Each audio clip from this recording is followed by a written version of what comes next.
Están viendo las imágenes que durante 14 años fueron la pista más sólida que existió sobre un asesinato. Un asesinato ocurrido en Texas y en el cual la víctima fue una mujer. La duda sobrevivió durante muchos años, y aunque para muchas personas el tiempo suele borrar las huellas, esta vez decidió preservarlas. Y fue una minúscula gota de sangre la cual le dio a los investigadores la respuesta que habían estado buscando, y la cual también le dio a la familia de la víctima la justicia por la cual habían estado esperando también mucho tiempo. Si quieren saber todo lo que sucedió, quédense conmigo hasta el final del video. Hola a todos, ¿cómo están? Mi nombre es Lesma, espero se encuentren muy bien. Yo como siempre muy contenta de poder estar un día más aquí con ustedes, muy agradecida de que me estén viendo donde quiera que se encuentren.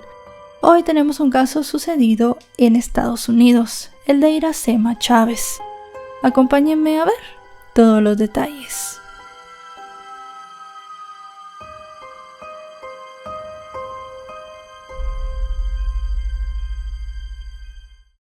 Iracema Chávez nació el 1 de septiembre de 1979 en Allende, Nuevo León, México, y creció en un entorno familiar tradicional rodeada de hermanas, primos y una comunidad que la conocía desde niña.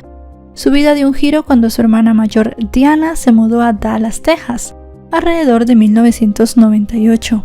En una visita, Iracema sintió que ese lugar podría ofrecerle algo que en México no encontraba: independencia, oportunidades laborales y un espacio para construir su propio camino. Con el tiempo decidió quedarse allí de manera permanente.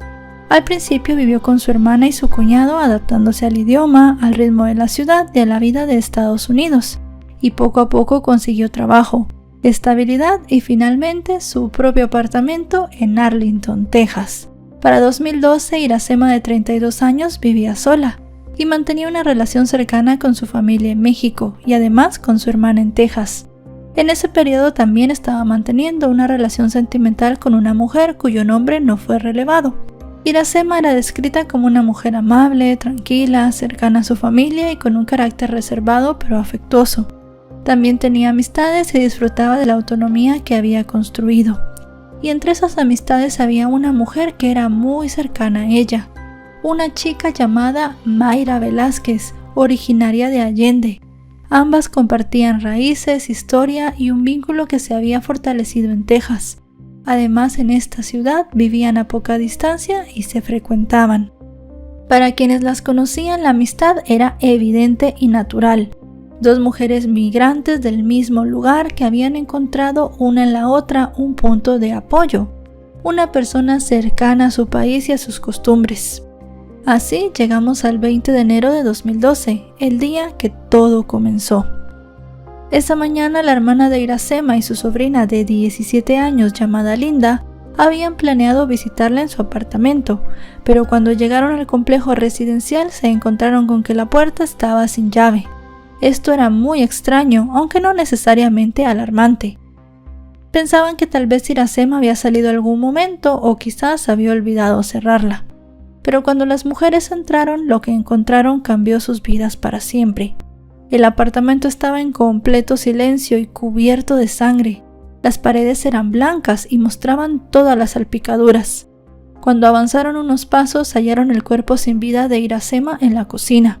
Presentaba heridas múltiples, profundas y brutales.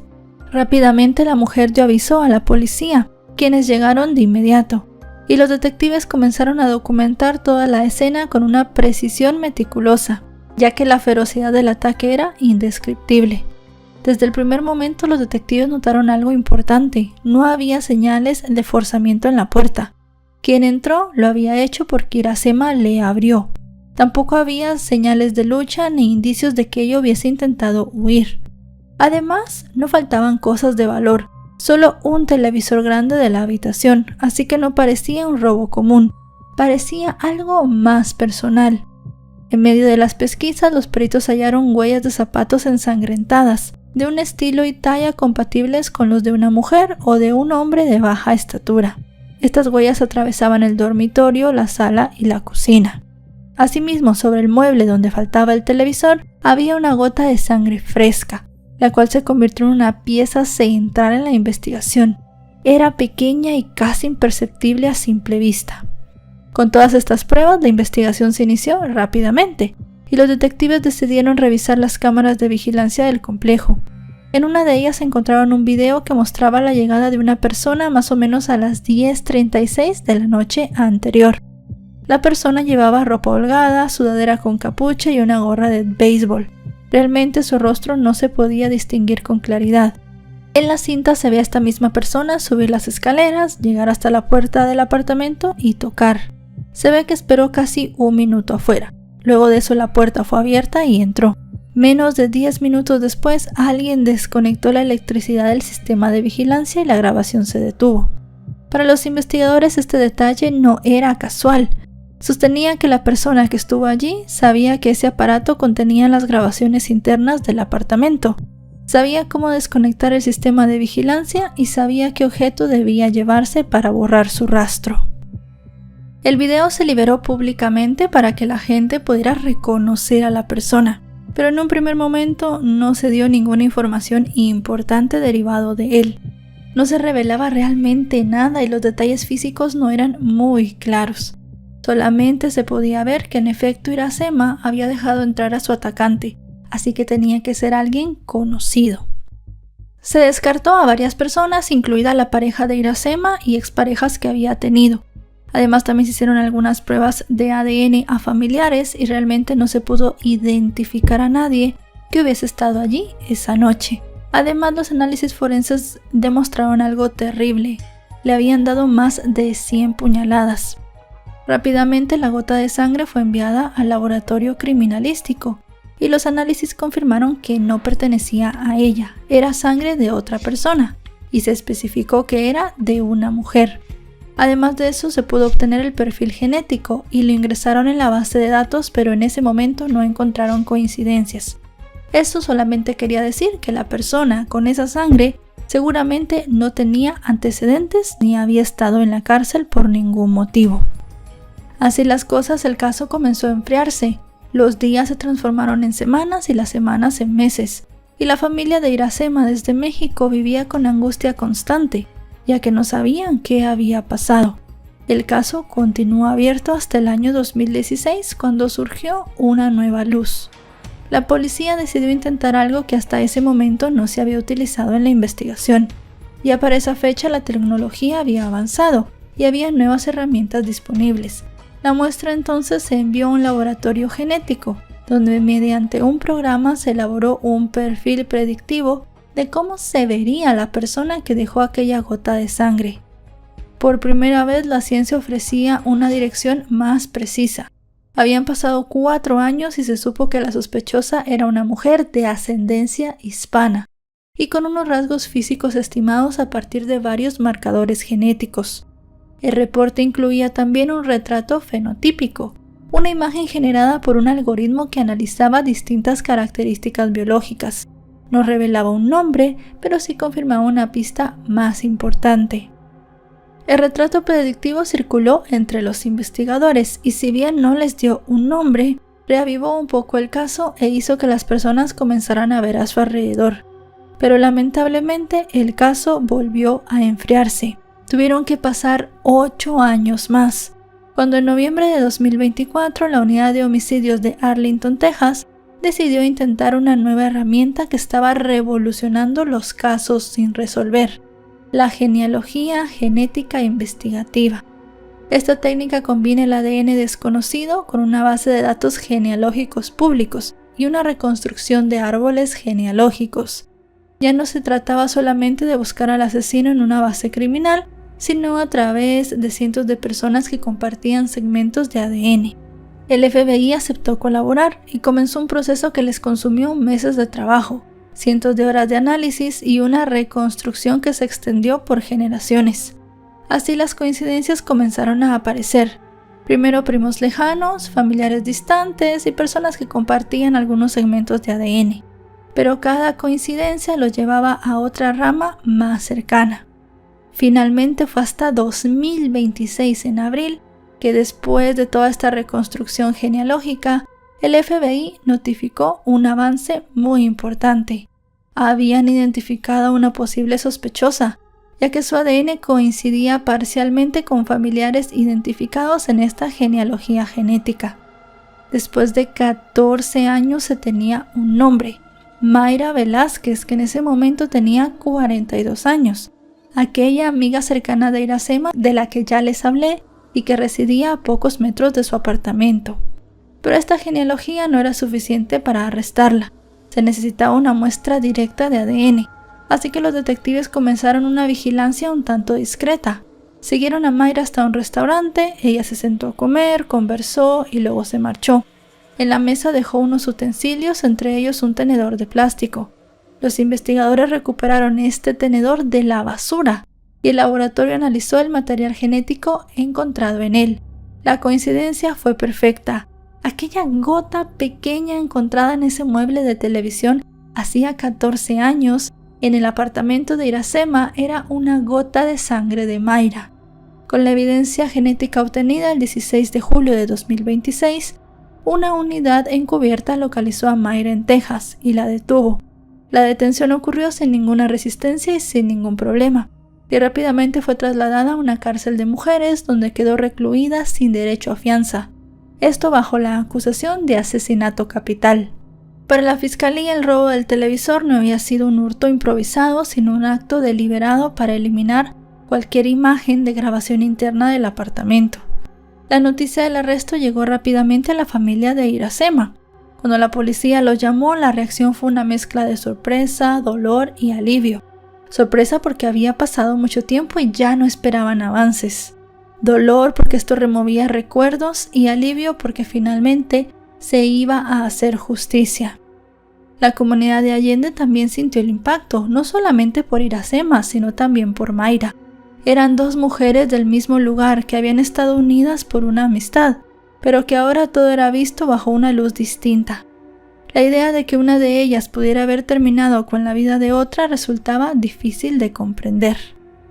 Mientras el proceso avanzaba, la policía revisó la vida de Mayra durante los años transcurridos a partir del crimen, y lo que encontraron les sorprendió a muchos. Llevaba una vida tranquila y aparentemente normal. Tenía activa su licencia como agente inmobiliaria de bienes raíces y había trabajado como manager en una empresa de transportes.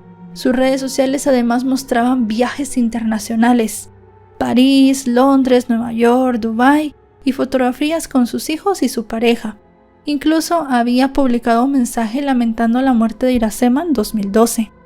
Sus colegas además la describían como extrovertida, amable y orientada a la familia.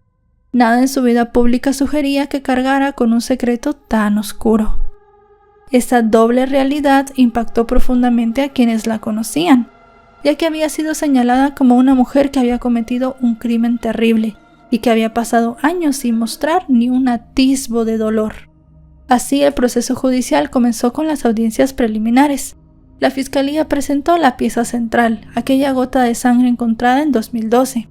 También mostraron el retrato predictivo elaborado en 2016 y la genealogía realizada entre 2024 y 2026, además de la coincidencia directa con el tenedor del restaurante. La versión oficial entonces reconstruyó que la noche del 19 de enero de 2012, la figura que apareció en el complejo residencial era Mayra. Ella subió las escaleras y se detuvo frente a la puerta de Iracema. Como ya sabemos, no hubo forcejeo ni resistencia. Iracema le abrió porque era su amiga. Dentro del apartamento ocurrió el ataque con violencia extrema, y en medio del caos Mayra se habría hecho un corte accidental, que fue la herida mínima que dejó esa gota de sangre. Además de eso, luego que vio que Iracema ya no tenía vida y ella sabía que tenía cámaras dentro del apartamento, decidió que se llevaría el televisor. Además, recordemos que cortó la luz y salió por lugares donde sabía que nadie la vería. Para la fiscalía, esta secuencia encajaba con toda la evidencia que había. La defensa, sin embargo, cuestionó la evidencia genética. El abogado de Mayra señaló que la descripción de la gota de sangre era inconsistente. Según una declaración jurada, la gota de sangre estaba húmeda y brillante después de 10 horas de estar en ese lugar, algo que para ellos era imposible. También se dijo que Mayra e Iracema eran amigas cercanas y que era normal que se pudiera dejar algún rastro de ADN en la casa de Iracema, porque Mayra frecuentaba mucho el sitio. y que para ellos la presencia de material genético no demostraba culpabilidad. También consideraba improbable que para un ataque de más de 100 puñaladas existiera solamente una pequeña gota de sangre. Según este documento, se afirmaba que poco después del crimen, los investigadores habían recibido una pista, en la cual se sugería que Robinson estaba celoso de la amistad entre Mayra e Iracema. Se determinó que los agentes habían acudido a la vivienda de la pareja para entrevistarlo, pero le dejaron una tarjeta y nunca recibieron respuesta. El abogado defensor rechazó esta versión, asegurando que los detectives sí hablaron con Robinson ese día. La defensa además discrepó con la interpretación del video de vigilancia, el cual decían pues era Mayra. Sostenían que cualquier persona que viera el video concluiría que era una figura masculina, por su forma de moverse, de subir las escaleras y de estar frente a la puerta. Según su apreciación, la figura del video ni medía como Mayra ni tenía una complexión cercana a la de ella. Para el abogado, los investigadores se habían aferrado demasiado pronto a esa hipótesis basada solo en esa prueba, y consideraban que la acusación no tenía motivo, ya que no existía una razón para que Mayra quisiera matar a Iracema. Como les repito, eran casi que las mejores amigas. Además, la violencia del crimen sugería un tipo de agresor distinto. Recordemos que ella tenía más de 100 puñaladas. La defensa dijo que ese tipo de agresiones solamente se daban en crímenes asociados a los sentimientos, tal vez marcadas por un rechazo o una ofensa. Y para él realmente los investigadores tenían que revisar a las parejas de Iracema. Declaró que ella y Mayra solamente eran amigas y que nunca habían tenido una relación sentimental. El abogado defensor sostenía que el verdadero asesino seguía libre, pero la fiscalía seguía con su hipótesis de la evidencia genética, y junto con los demás elementos de la investigación pudieron obtener este arresto castigable con pena capital. La familia de Iracema acudió a las audiencias y cada evidencia presentada era una pieza de una historia con la cual habían cargado durante muchos años. Al día de hoy, cuando estoy realizando este video, el proceso judicial continúa. Todavía no hay una sentencia y el caso sigue activo. La última actualización se dio el 29 de julio de 2026, cuando se declaró que Mayra salió en libertad bajo fianza, una fianza de $450,000. Esta decisión no eliminó sus cargos, solo le permitió esperar fuera de la cárcel mientras continúa su proceso, y esto se dio porque no se ve peligro de fuga ni tampoco que ella sea un peligro para los demás. También la liberación está acompañada de condiciones que limitan viajes, contactos y acceso a internet. Y es que tenemos que tomar en cuenta algo muy importante aquí. La pena por asesinato capital en Texas es una de las más severas en todo Estados Unidos. La ley del estado establece 2 probabilidades nada más: cadena perpetua sin posibilidad de libertad condicional y pena de muerte, si la fiscalía decide solicitarla, claro, y si el jurado la aprueba. La defensa de Mayra sigue insistiendo en que ella es completamente inocente, y la fiscalía sigue sosteniendo que su evidencia sólida es el ADN. Sin embargo, la última palabra la tendrá el jurado y el juez.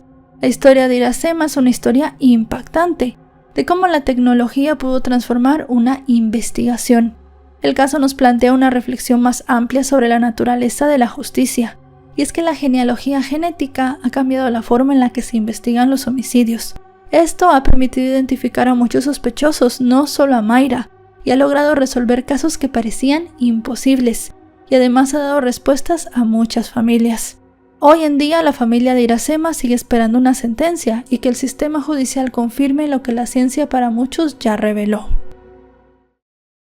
Y bueno, chicos y chicas, hasta aquí el video de hoy. Un caso muy impactante resuelto hace poco por los avances de la ciencia.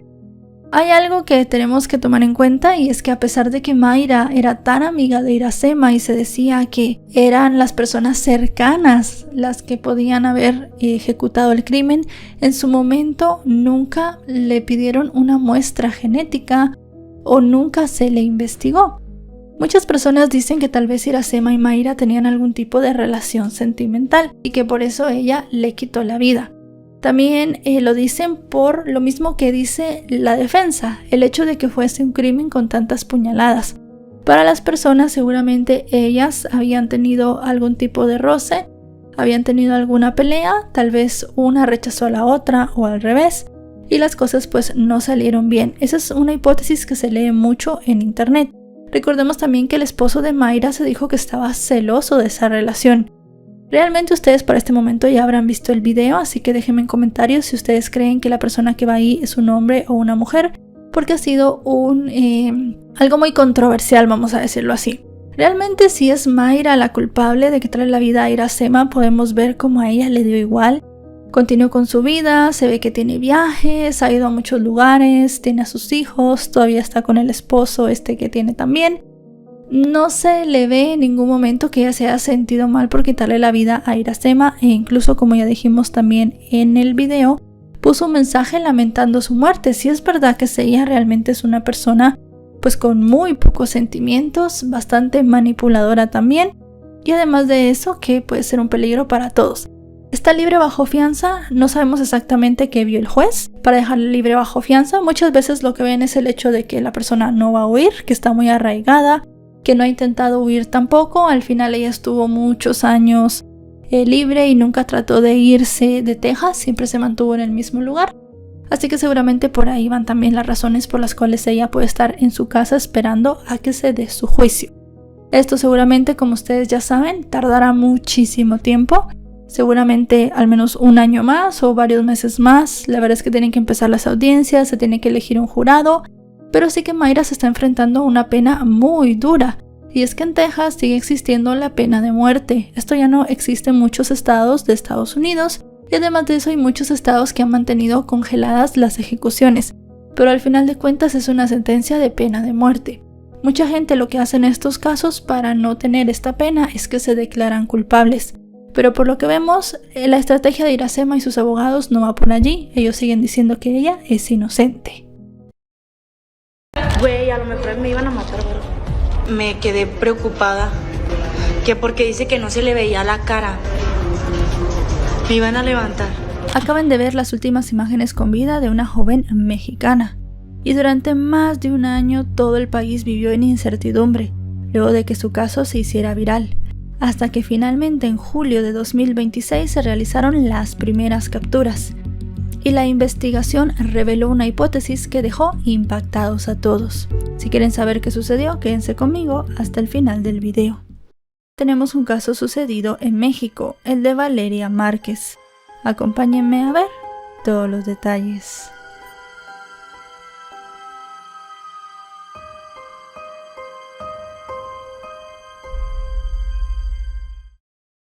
Valeria Márquez nació el 14 de febrero del año 2002 en Guadalajara, Jalisco, y creció en un entorno familiar marcado por cambios constantes. Pasó parte de su infancia con su madre, otra con sus tíos y una etapa muy significativa con sus abuelos, quienes se convirtieron en figuras fundamentales de su vida. Su relación con su padre era distante y en la adolescencia, tras una ruptura sentimental, decidió mudarse con sus tíos y no regresar a vivir con su madre. Quienes la conocieron la describían como una joven alegre, sociable, cariñosa y profundamente unida a su familia. Desde los 16 años comenzó a trabajar como modelo para marcas locales, y su rostro llamó la atención en campañas de joyería y fajas. En 2021 ganó un certamen de belleza llamado Miss Rostro, el cual la impulsó como figura pública. Durante algún tiempo también estudió, específicamente odontología, pero dejó la universidad para dedicarse a la cosmetología y a la creación de contenido en redes sociales. Su presencia digital creció rápido, hablaba de maquillaje, estética, moda y estilo de vida. En poco tiempo acumuló decenas de miles de seguidores y era muy transparente con su audiencia. Hablaba de sus procedimientos estéticos, sus rutinas y sus inseguridades. Esa honestidad hizo que conectara con cientos de personas todos los días. Además de su trabajo como creadora de contenido, Valeria también tenía algunos negocios. Entre 2023 y 2024 abrió su propio salón de belleza en Zapopan, Jalisco. Ese espacio se convirtió en su proyecto más importante. Allí grababa, trabajaba y atendía a las clientas. Pasaba horas en ese lugar. A su círculo más cercano le encantaba verla trabajar, y entre sus trabajadoras estaba una chica muy cercana a ella, una joven de nombre Erika. Además de eso también tenía una amiga muy cercana llamada Vivian de la Torre. En su vida personal, por otra parte, Valeria estaba pasando por momentos difíciles, ya que en esa época estaba teniendo conflictos con el que en el momento de los hechos era su expareja. Ella lo llamaba Sullivan para evitar exponer su identidad, y con el tiempo ese nombre se volvería clave en la investigación. En febrero de 2025, 3 meses antes de los hechos que narraremos el día de hoy, Valeria terminó esa relación. En sus transmisiones decía que estaba en paz, que estaba haciendo su vida y que quería seguir adelante. En las últimas transmisiones también habló de cómo su relación estaba llena de discusiones, celos y control, y de situaciones que la hacían sentir muy incómoda. En una ocasión responsabilizó públicamente a su expareja de que si algo le ocurría tenían que buscarlo o investigarlo a él. A pesar de esto, su vida cotidiana parecía estar en ascenso. Tenía colaboraciones, trabajaba como modelo, administraba su salón y generaba constantes ingresos a través de las redes. En su cuenta más activa compartía rutinas, promociones y momentos personales. Con todos estos antecedentes llegamos al 13 de mayo de 2025. Ese día comenzó como un día normal en la vida de Valeria. La joven llegó a su salón, grabó contenido y atendió a algunas clientas. Incluso publicó una fotografía frente al espejo con la foto que llevaba puesta. Poco después inició una transmisión en vivo sin sospechar lo que venía. En medio de esa rutina mencionó algo que le había inquietado horas antes, ya que un supuesto repartidor había llegado a su negocio buscando entregarle un supuesto paquete costoso. Erika le contó que el hombre insistía en que tenía que entregárselo personalmente y que además tenía que tomarle una fotografía con la entrega. Valeria lo comentó en la transmisión con una mezcla de nervios y humor, pero evidentemente estaba incómoda. Vivian, su amiga, estaba viendo la transmisión desde su casa y notó que Valeria estaba algo pensativa. Como supuestamente solían hacerlo entre ellas, le envió 2 regalos a través de una aplicación, un café y un peluche de cerdito. Le pidió escribiéndole que se quedara en el salón para ver su reacción cuando lo recibiera. Valeria lo mencionó en la transmisión, diciendo que se quería ir, pero que se iba a quedar porque Vivian se lo estaba pidiendo. Luego de unos minutos recibió los regalos y bromeó sobre la cercanía que había entre ambas. Estos llegaron más o menos a las 6 de la tarde y la transmisión a partir de allí continuó con aparente normalidad. A las 6:30 de la tarde fue que todo sucedió. Un hombre entró en el salón de belleza. Se acercó a Valeria preguntándole si era ella y cuando lo confirmó le disparó. Esto ocurrió en cuestión de segundos. Ya viene. Hola. Sí. Erika cortó la transmisión para evitar que la escena quedara registrada en vivo, pero ya era demasiado tarde. Miles de personas lo estaban viendo frente a sus pantallas y algunos incluso habían grabado la pantalla. Algunos pensaron que se trataba de una broma, un efecto visual o un accidente. Y todo el mundo comenzó a preguntarse frenéticamente en los chats si era o no real. Dentro del salón, quienes estaban presentes reaccionaron de inmediato y llamaron a los servicios de emergencia.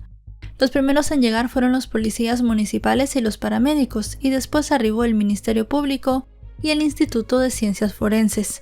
El protocolo se activó de inmediato. Se aseguraron los accesos, se revisó el interior del salón y se solicitaron las grabaciones de las cámaras del lugar y también de los negocios aledaños. Estas cámaras lograron captar la huida del agresor.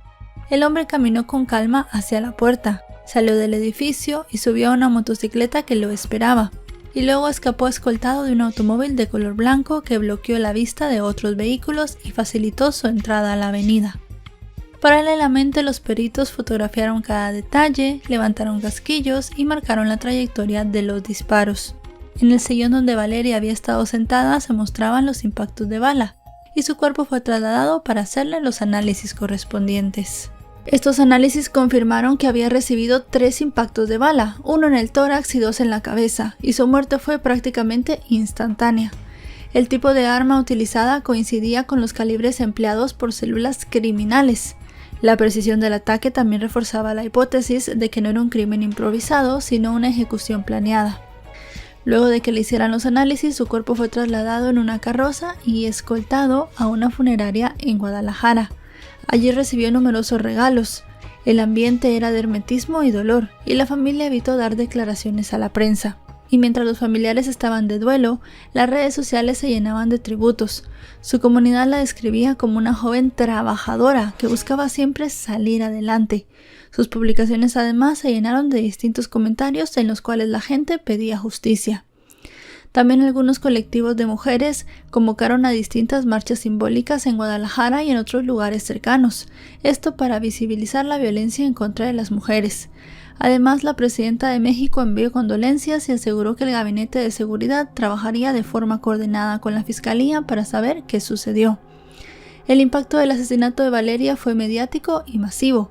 Más de 15,000 personas lo vieron en tiempo real, y en los días siguientes los fragmentos del video se multiplicaron en redes. Las plataformas intentaron eliminarlos, pero el material ya había escapado. El caso dominaba las portadas y los noticieros nacionales e internacionales.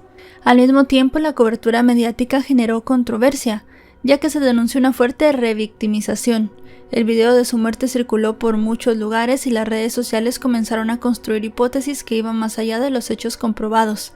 En esa tormenta de hipótesis quedó atrapada Vivian. Su nombre se convirtió en uno de los más mencionados y cuestionados. Usuarios la acusaron de poner a Valeria en peligro, de ser cómplice o de haber actuado con intenciones ocultas. Y es que se decía que los regalos enviados minutos antes del ataque formaban parte de un plan para que Valeria se quedara en el salón. También surgieron rumores de una posible relación sentimental o de la envidia. Incluso cuando todavía no se sabía que era Erika quien había parado la grabación, en muchos lugares dijeron que había sido Vivian. La mujer rompió el silencio y explicó que los regalos eran una costumbre entre ellas y que solamente había querido animar a su amiga. En los meses siguientes redujo su actividad en redes sociales y solo reaparecía poniendo mensajes a Valeria. Además, las redes se llenaron de videos antiguos de Valeria, fotografías y fragmentos de sus transmisiones pasadas. En uno de esos clips, con una voz generada artificialmente, se afirmaba que Valeria había fingido su muerte. Los verificadores concluyeron que el video era falso, hecho con inteligencia artificial. La fiscalía desmintió cualquier duda y afirmó que en efecto a Valeria le habían quitado la vida, y que su cuerpo había sido identificado por su familia. Mientras todo esto ocurría, la fiscalía trabajaba en silencio. El primer avance llegó cuando los analistas comenzaron a revisar horas de grabaciones previas. Las cámaras mostraban que antes de que ella iniciara la transmisión, un hombre en motocicleta había estado rondando la zona del lugar donde tenía su local, pero este hombre no se acercó de inmediato. Observó, dio unas vueltas y se detuvo. Minutos después, otro individuo llegó con un paquete, ese paquete que tanto insistía en entregar personalmente. Y fue minutos después que Valeria recibió los paquetes y luego le quitaron la vida. La precisión del movimiento también sugería que el tirador no estaba actuando solo, y la fiscalía concluyó que todos los movimientos anteriores formaban parte de una vigilancia previa. El falso de partidor, el primer intento, las entregas posteriores, todo eso tenía algo que ver con el plan y no había sido simple y sencillamente algo que había sucedido. En esa secuencia, la fiscalía estableció una primera línea sólida de investigación. El ataque no había sido un robo ni un conflicto espontáneo, era algo muy planeado en el cual había logística, vigilancia y coordinación. Pero eso sí, el tirador no conocía personalmente a Valeria, porque tuvo que preguntar si era ella antes de disparar. La segunda línea tiró un poco de tierra en esta primera, ya que se centró en su círculo cercano. La fiscalía revisó a todas las personas cercanas a Valeria, incluidas Erika y Vivian. Analizaron sus comunicaciones, sus movimientos y también sus declaraciones, y no vieron nada sospechoso. La tercera línea nació unos días después, cuando dejaron frente al salón unas rosas con una tarjeta que decía perdón. El hallazgo generó muchas especulaciones y la fiscalía aseguró el ramo como evidencia. Semanas después se revelaron avances clave. Se había podido identificar la florería desde la cual se había comprado el arreglo y también a la persona que lo ordenó.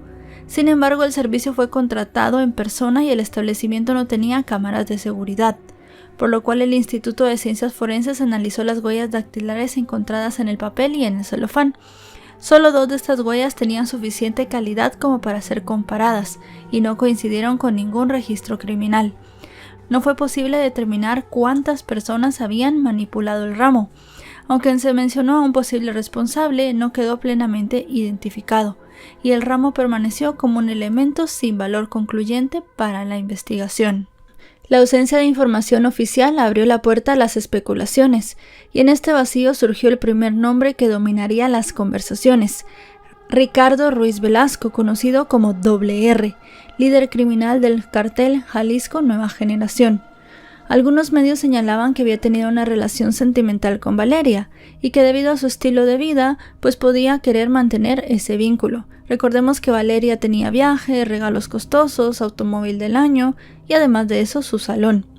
También se dijo que Ricardo tenía distintos antecedentes criminales, como su participación en el crimen de una exmodelo venezolana llamada Daisy Ferrer, del secretario de Turismo de Jalisco y del creador de contenido Juan Luis Lagunas, el pirata de Culiacán. Sin embargo, la fiscalía respondió que en la carpeta no existían elementos que vincularan a este hombre con el feminicidio de Valeria. Esa línea se descartó oficialmente, pero el rumor persistió en redes sociales. Así, varios usuarios comenzaron a rescatar publicaciones antiguas, específicamente aquella en la cual culpaba al que en ese momento era su exnovio si algo malo le pasaba. También se compartieron algunas imágenes de Valeria donde se mostraba con su expareja, y algunos medios locales indicaron que el historial de violencia que tenía este chico estaba siendo investigado, pero la fiscalía aseguró que no tenía nombre público, pero que sí tenían detalles que Valeria y este chico habían tenido una relación marcada por los celos, el control y las amenazas. Para finales de 2025, otros informes periodísticos mencionaron que una persona llegada a Valeria aseguró que se había señalado a uno de sus tíos. Hay que hacer un paréntesis aquí y decir que su tío también era su socio en el salón. Ella en un primer momento le había pedido el dinero a su papá, según comentó, pero este no se lo quiso dar y al final fue el tío quien terminó desembolsando una importante cantidad de dinero.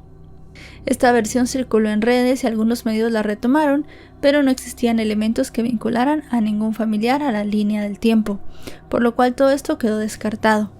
La sexta línea era la hipótesis de que el crimen había sido ordenado por alguien con acceso a operadores, logística y recursos, alguien que pudiese coordinar incluso el repartidor falso. Esta hipótesis se mantuvo con muchas posibilidades dentro de la investigación. La séptima línea se centró en el autor material. Aunque su participación estaba confirmada, su identidad permanecía desconocida. Las cámaras captaron a su llegada, a su salida y en la ruta un rostro que nunca pudieron reconocer y que la fiscalía había investigado como un ejecutor directivo, que no tenía nombre. Durante el resto de la investigación avanzó en silencio. La carpeta creció con más de 1.500 horas de video provenientes de cámaras públicas y privadas. Se realizaron 50 inspecciones, se solicitaron datos conservados, análisis de inteligencia y colaboraciones entre entidades. El salón de belleza permaneció asegurado y la tumba de Valeria fue vandalizada, lo que generó un gran escándalo entre sus familiares. Al final el giro llegó a finales de julio de 2026. El día 30 las fuerzas federales detuvieron en Jalisco a Román Ángel Álvarez Ayala, alias R1, líder de la célula de los R's vinculada al cartel Jalisco Nueva Generación. Su historia se remontaba al antiguo cartel del Milenio. Este hombre fue detenido en 2012 y liberado en 2022. También fue señalado como el autor intelectual del asesinato del alcalde de Uruapan, un hombre llamado Carlos Manso. Su captura ocurrió durante un operativo relacionado con el crimen del alcalde. Pero la caída de un líder criminal no ocurre sola, siempre arrastra teléfono, rutas, operadores y documentos. Durante la conferencia matutina de la presidenta de México, el secretario de Seguridad reveló públicamente lo que hasta en ese entonces había sido algo reservado. El hijo del R1 era investigado también como presunto autor intelectual del feminicidio de Valeria. El nombre de este chico, Francisco Álvarez Olorio. La revelación cayó como un golpe seco. Durante más de un año ellos habían mantenido silencio. Esta persona era la expareja de Valeria, el hombre que ella llamaba Sullivan para evitar exponerlo. Con este dato la narrativa cambió por completo. El novio no era Ricardo el R, sino el hijo del R1, Francisco. Por primera vez ya se veía cómo Valeria estaba vinculada a esta estructura criminal. Francisco era un joven que, según fotografías y publicaciones recuperadas en redes sociales, llevaba un estilo de vida marcado por los lujos, los viajes, los yates, las fiestas y los eventos sociales. Eso sí, no tiene un historial criminal público, pero sí un entorno muy influenciado por su padre. Su relación con Valeria fue muy privada, intensa y conflictiva. Según las investigaciones, Francisco amenazó a Valeria en varias ocasiones, y todo indicaba que él habría pedido a su padre que organizara el ataque. Su participación realmente no fue logística, sino solo emocional. 2 días después de esta revelación, el 1 de agosto de 2026, la Fiscalía de Jalisco detuvo a otro implicado, Iván Martín, esto en la colonia Ocotán de Zapopan. Su papel dentro de la reconstrucción del crimen fue táctica. Según las investigaciones, Iván participó antes, durante y después del ataque. Hizo vigilancia previa, monitoreó el salón, también apoyó la huida del tirador y la coordinación de la salida. En el cateo a su domicilio se encontraron 2 armas de fuego, además de varios teléfonos celulares e identificadores. El 3 de agosto se le formuló la imputación por feminicidio y también se reservó su derecho a declarar. Al día siguiente se llevó la audiencia de vinculación y el juez determinó que le pondría 1 año de prisión preventiva como medida cautelar y fijó un plazo de 3 meses para la investigación complementaria. Con ello, la participación de Iván quedó sujeta a proceso. Eso sí, el autor material directo, el hombre que entró al salón, seguía sin ser identificado, a pesar de que las cámaras habían captado su llegada, su salida y su ruta. Con las capturas, la investigación entró en una nueva etapa, y con esto las redes sociales explotaron. En cuanto se confirmó que Francisco era el autor intelectual, comenzaron a circular nuevamente con más fuerza fotos, videos y audios de él junto a Valeria. Uno de los clips más compartidos mostraba a Valeria recibiendo una llamada en directo. En ese clip ella lo llama por su nombre. Él se queja de cómo se ve en cámara y ella, visiblemente incómoda, intenta mantener la calma frente a sus seguidores. En otro fragmento, Valeria amenaza con bloquearlo, cansada de sus reclamos. La tensión era evidente. Te voy a bloquear, ya déjame sin el luz. ¿Cómo que tienes ganas de pelear tú, no? También volvió a viralizarse un video en el que Valeria muestra un enorme oso de peluche con un jersey rosa que lleva el apellido Álvarez estampado en la espalda. Este gesto, que en un momento era trivial, se convirtió en un símbolo de una relación que estaba bajo el escrutinio. Un audio filtrado meses atrás, en el que una voz que se atribuye es Valeria, hablaba sobre maltrato emocional, también volvió a circular con mucha fuerza, aunque la autenticidad del audio nunca fue confirmada. Aguantándole sus desplantes, su control, hasta sus celos estúpidos y todo para que al final me tratara como si fuera basura. Además de eso, también aparecieron fotografías de Valeria junto a este hombre Francisco. Lo que ha sido solo una especulación, ya en 2026 se había convertido en la línea más fuerte de la Fiscalía. Y al final, con todas las piezas reunidas, la Fiscalía pudo reconstruir el caso. Primero, un operador en motocicleta rondó el centro comercial para confirmar la presencia de Valeria. Luego, un falso repartidor intentó acercarse con un paquete que debía entregarse personalmente. Otros individuos también llegaron con objetos que simulaban entregas comunes, pero que en realidad formaban todos parte de una cadena de verificación. Al final, la transmisión en vivo completó la información que los agresores necesitaban y el ataque se ejecutó en segundos. La huida también fue coordinada. La motocicleta, el automóvil blanco, todas las personas que estaban alrededor actuaron como piezas de una logística claramente diseñada. Y así queda hasta ahora, 5 de agosto, que es cuando estoy grabando esto, el caso de Valeria Márquez. Seguramente tendremos más actualizaciones con el paso del tiempo, pero ya que fue un caso de tanta relevancia, quise traer a ustedes la noticia de la captura y darles un contexto de todo lo que había pasado por si ustedes no habían escuchado de este caso. Al final es una historia que nos obliga a reflexionar, que nos obliga a pensar en el futuro de muchas jóvenes que se involucran con personajes que les muestran dinero, lujos, yates y cosas caras, pero que al final no saben de dónde sale todo este dinero. Y que incluso aunque sepan de dónde sale este dinero, creen que en algún momento los van a poder dejar, cuando en muchas ocasiones solo encuentran la muerte. Están viendo las últimas imágenes con vida de una joven colombiana. El 16 de julio de 2026, a sus 21 años, se preparaba para un evento muy importante en su vida, el nacimiento de su hija. Pero luego de salir de la casa con una supuesta amiga, la joven no regresó, e inmediatamente sus familiares comenzaron a buscarla por todas partes.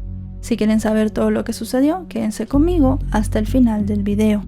Hoy tenemos un caso sucedido en Colombia, el de María Camila Potosí. Acompáñenme a ver todos los detalles.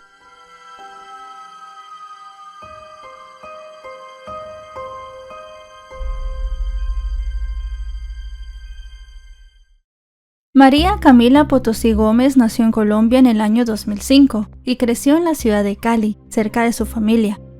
Era unida a su madre, a su padre, a su hermana, a su hermano y su abuelo, y con el tiempo todos terminaron siendo un gran sostén para ella. A decir de su madre, María Camila era una joven especial, alegre, a la cual le encantaban las fiestas y le gustaba mucho el baile, tanto que estudió esto en varias academias. Un día cualquiera, estando de fiesta, María Camila conoció a un chico llamado Cristian, hermano de una amiga. Ambos rondaban los 17 años. Hablaron y se dieron cuenta que tenían química. Pero en ese momento cada uno tenía pareja, así que quedaron nada más como amigos. Un tiempo después, estando soltero, Cristian la invitó a una reunión en su casa. Y esa noche, ella, quien también ya había terminado con su novio, se quedó hablando con él. Entre una cosa y otra iniciaron su relación sentimental. A partir de ese momento se veían todos los días. Ya a finales de 2025 la chica se enteró que estaba embarazada, y aunque ninguno de los dos lo esperaba, asumieron la responsabilidad con mucha madurez. María Camila tenía mucho miedo de contarle a su familia y que la juzgaran, pero al final la noticia los llenó de ilusión. De tal modo, desde ese momento la acompañaron en cada etapa de su gestación, especialmente porque se trataba de un embarazo de alto riesgo, lo que implicaba cuidados y reposo. En el proceso, la pareja comenzó a convivir y Cristian fue aceptado como parte de la familia de su novia. Mientras se preparaba para recibir a su bebé, María Camila iba seguido a varios controles médicos. Cristian estaba también muy pendiente de ella. Como tenía que trabajar, no la podía acompañar, pero siempre se aseguró de que nunca se fuera sola. E incluso si ella tenía que irse en algún vehículo por aplicación por su propia cuenta, le pedía que le mandara las placas y todos los datos del viaje. En cierto momento, María Camila comentó que quería hacer un curso prenatal que estaban dando en la calle donde vivían. Se trataba de un programa de acompañamiento para mujeres embarazadas que ofrecía la alcaldía. Cristian tuvo sus dudas, pero después de eso pensó que era buena idea y la apoyó. Además de eso, María Camila insistió que estaba aburrida estando tanto tiempo dentro de su casa, pero sobre todo también quería escuchar de primera mano experiencias de otras mujeres que ya habían sido madres. A decir de su novio, desde el principio del embarazo ambos fueron muy curiosos y también intentaban poder entender todo lo que estaba sucediendo. Desde entonces, los martes por la mañana y algunos otros días, Camila iba al curso. Ella comentaba sobre algunas actividades que hacían y nunca le mencionó a alguna compañera o mujer en particular. Sin embargo, fue en este lugar donde ella conoció a otra mujer llamada Juliet Angulo. Lo cierto es que Juliet acababa de terminar una relación con un hombre llamado Carlos. Cuando apenas comenzaban a salir, le había dicho que había perdido un embarazo en el pasado. Después, ya viviendo juntos, le contó que estaban esperando un hijo, y más tarde le confirmó que se trataba de una niña. Aunque ya no seguían juntos, ella siguió viviendo en la casa del hombre. Juliet había ido también a este programa para conocer supuestamente nuevas amistades. Poco a poco fueron ganándose más confianza entre las dos. Después de todo, ambas estaban embarazadas, y el vínculo parecía haber nacido de la simple casualidad. Con estos antecedentes llegamos a mediados de 2026, cuando María Camila, Cristian y su entorno más cercano compartían la ilusión de los preparativos del nacimiento de la bebé, el cual estaba previsto para el 12 de agosto. Incluso ya habían elegido un nombre, la niña se llamaría Alaya. Por ese motivo, a principios de julio hicieron un baby shower, y en las fotos de ese día los padres orgullosos posaron vestidos de blanco junto a un pastel rodeados de globos y regalos. Así se podía ver que María Camila atravesaba una de las etapas más felices de su vida. Con estos antecedentes llegamos al jueves 16 de julio. Ese día comenzó como un día cualquiera para la pareja. Muy temprano en la mañana, María Camila le pidió a Cristian que la llevara a la casa de un familiar. Y aunque a él no le gustaba la idea porque sentía que la zona no era del todo segura, no se negó. Lo que pasaba en esta situación es que era un familiar enfermo, a quien María Camila debía cuidar por un rato, y además estaría rodeada de algunos seres queridos. Antes de despedirse, Cristian y María Camila acordaron que él pasaría a buscarla al final de la tarde, un poco antes de las 7 de la noche porque él tenía un partido de fútbol a esa hora. En el transcurso de esa mañana, ella asistió a un control médico y al finalizar se comunicó con su novio para decirle que estaba esperando a una amiga. Cuando él quiso indagar más, ella simplemente le contestó que su amiga había ofrecido llevarla de vuelta a la casa de su familia. Confiando en ella y en que todo estaría bien, Cristian simplemente le pidió que se anduviera con cuidado.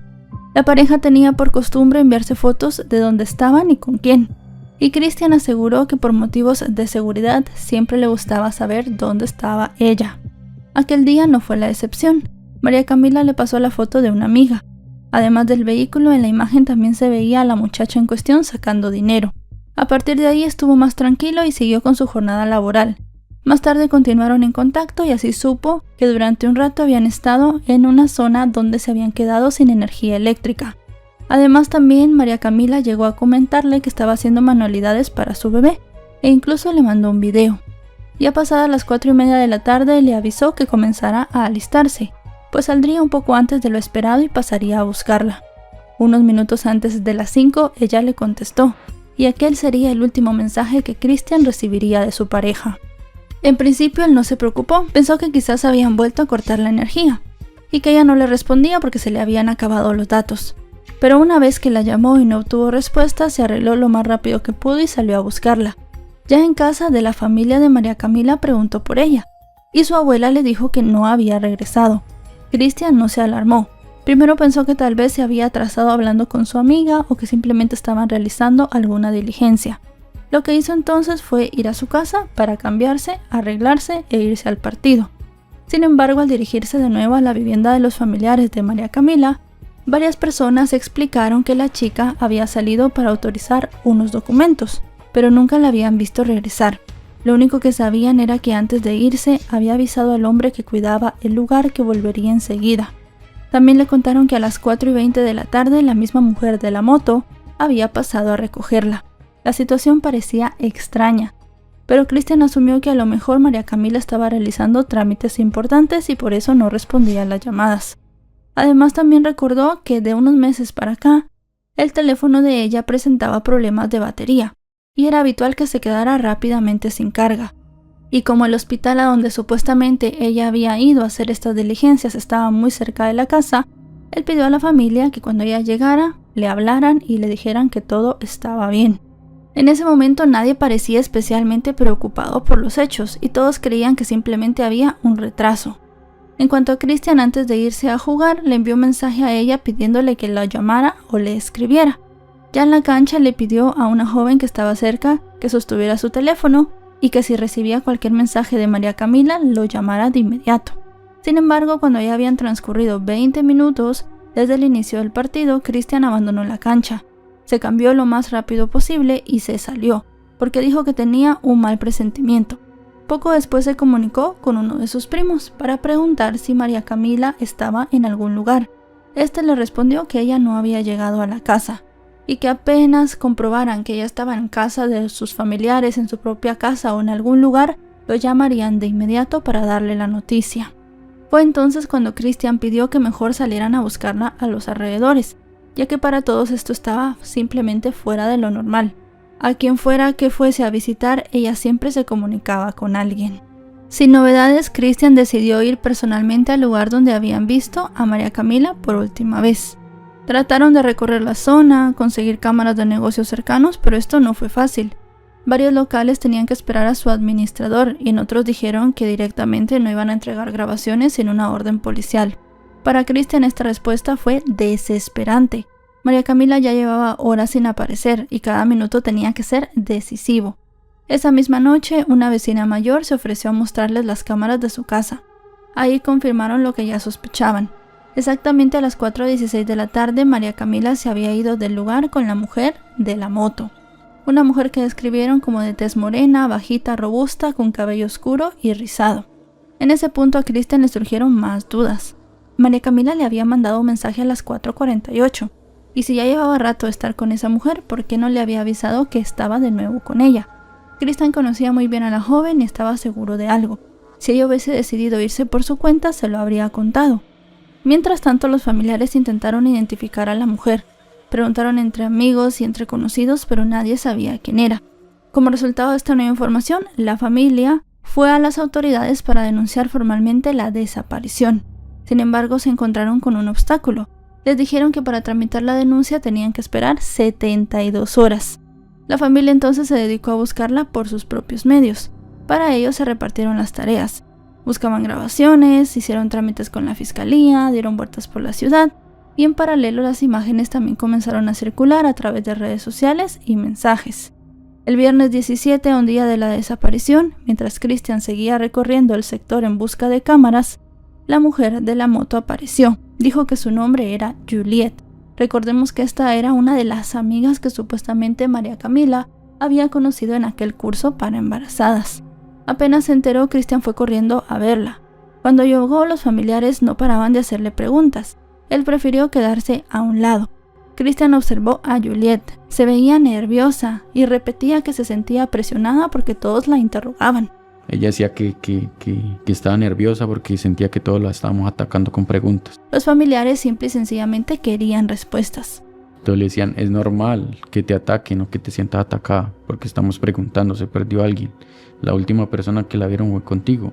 Al principio, Juliette contó que esa mañana se había encontrado con María Camila y que en efecto después había vuelto a buscarla, pero que la había dejado cerca del hospital porque ella le dijo que tenía que hacer un trámite y aprovechar para comprar unas cosas.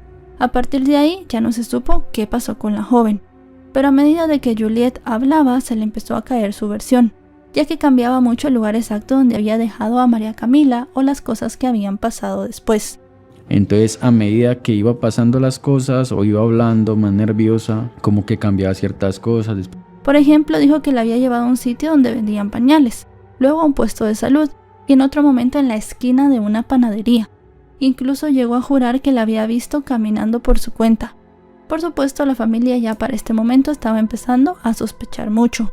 Entonces ahí donde ella tiene que saber algo. Christian en cierto punto de este interrogatorio se acercó y pidió que dijera la verdad. Comenzó a insistirle en que ella también estaba embarazada y que pensara en María Camila, pero Juliette insistía una y otra vez en el hecho de que había dejado a la joven con vida en algún sitio. Fue entonces cuando le pidieron que mostrara los mensajes que había entre las dos, o cualquier cosa que explicara por qué la había vuelto a buscar y dónde la había dejado. Además, cuando le preguntaron de dónde se conocían, ella dijo que del programa de embarazadas, pero esto realmente nunca se ha podido corroborar. Christian, eso sí, insistía en algo. María Camila no era de las que confiaba en cualquiera, todo lo contrario. Era una mujer que estaba siempre muy a la defensiva. Así, poco después de esto, decidieron llamar a la policía y contarles que Juliette había aceptado ser la última persona que había visto a María Camila con vida. Mientras esperaban a los agentes, también llegó Carlos. Christian se sorprendió porque el hombre estaba alterado, repitiéndole a Christian que si él sabía algo que lo dijera de una vez. Esta reacción llamó la atención del chico. Carlos nunca se había metido en líos y verlo tan firme exigiendo la verdad lo hizo pensar que en ese momento pues él tampoco sabía lo que había pasado. En medio de todo, la policía parecía tomar declaraciones de ambos lados y fue entonces cuando se le preguntó a Juliette dónde había dormido la noche anterior. Ella dijo que no había vuelto a su casa, que recién había aparecido el día anterior, y confesó que se había quedado en casa de una hermana y que su celular se había quedado sin batería. En medio de la tensión, un conocido de la familia que trabajaba en ambulancias comenzó a moverse con sus contactos en los hospitales, y llegó a un dato. En uno de estos había una joven internada con las características similares a María Camila. Los familiares no lo pensaron dos veces y dejaron a Juliette a medio interrogatorio y salieron corriendo hacia el hospital. En el camino les llegó otra noticia que por el momento les devolvió la esperanza. María Camila había sido encontrada con vida y convulsionando, en lo que parecía ser un accidente de tránsito. Para Christian fue un alivio, pero al llegar al hospital y esperar más de una hora, nadie pudo confirmarles que en efecto estuviera ahí. Al final les dijeron que la habían trasladado a otro centro, pero realmente no encontraron a ninguna persona que se pareciera a ella. No fue sino hasta el lunes 20 de julio que las autoridades encontraron un cuerpo a un costado de un río en una zona rural. Una mujer embarazada envuelta en sábanas, atada y en avanzado estado de descomposición. La ropa coincidía con la de María Camila y la identificación quedó en manos de la fiscalía. En ese momento la noticia se le llevó a los familiares de la joven. Cuando le dieron la noticia a Christian, él trató de convencerse que era mentira y comenzó a llamar a distintos familiares desesperado. Unos intentaban calmarlo y otros le pedían detalles. Y al final le dijeron que tenía que irse con las autoridades. Camino a este lugar, él recibió una llamada que confirmó lo que temía: se había encontrado el cuerpo de María Camila. Cuando llegó al lugar ya era de noche y la escena fue muy dura. Desde ese momento la fiscalía comenzó a reconstruir los últimos movimientos de la joven para establecer qué había sucedido. El 22 de julio, familiares, amigos y vecinos despidieron a la joven y la noticia estaba acaparando ya los medios de comunicación. El 23 de julio la investigación dio un giro inesperado. Todo ocurrió cuando la familia señaló públicamente que, de acuerdo con la información que les brindó Medicina Legal, en el cuerpo de María Camila no estaba la bebé que estaba esperando. Cuando pregunté insistiendo, pues me dicen que no, que lamentablemente la bebé no la tenía. El hallazgo significó aferrarse a una esperanza en la cual ellos pensaban que tal vez la niña aún estaba con vida. Sin embargo, el 30 de julio de 2026, los investigadores encontraron en una zona boscosa de Cali los restos de una bebé de aproximadamente 8 meses de gestación, que luego de eso se dijo que se correspondían con los de la bebé de María Camila. Con esto, familiares, vecinos y allegados marcharon para exigir el esclarecimiento de los hechos. Asimismo, la familia no ocultó sus especulaciones sobre lo ocurrido, y es que para ellos ya era obvio que a María Camila se la habían llevado para quitarle a su bebé. Mientras tanto, la alcaldía ofreció una importante recompensa por cualquier información. Y comenzaron a hablar con Juliet sobre qué había sucedido. En este contexto, como pareja de Juliet, Carlos ofreció distintas entrevistas. En ellas aseguró haber sido engañado por su expareja. Según dijo, ahora creía que el embarazo era una mentira, y todos los hechos que se habían desarrollado a partir de eso, pues eran muy dudosos. Incluso dijo que tanto él como su madre le habían exigido a ella que dijera la verdad. Además, la ex suegra de Juliet también dijo que en su patio ella había encontrado un zapato sandalia muy parecido al que llevaba María Camila el día que la vieron por última vez. Tanto el zapato como algunas imágenes de las cámaras de seguridad que mostraban a María Camila con un calzado muy similar fueron entregadas a la policía. En algunos portales se difundió que Juliet se encontraba detenida, pero al momento en el que estamos realizando este video no se había realizado ninguna captura. Mientras tanto, la familia de María Camila y de Cristian sigue pidiendo que se haga justicia. El caso sigue abierto y varios organismos confirman que están haciendo grupos especiales para buscar pistas. Y bueno, chicos y chicas, hasta aquí el video de hoy. Un caso muy triste, un caso muy impactante y muy duro, que al final esperemos pues que todas las personas que estuvieron involucradas caigan y les caiga todo el peso de la ley. Si este video les ha parecido informativo, recuerden dejarle un me gusta, recuerden suscribirse si no lo están, porque actualizo varias veces por semana. Ahora sí, nos vemos hasta otro caso. Adiós.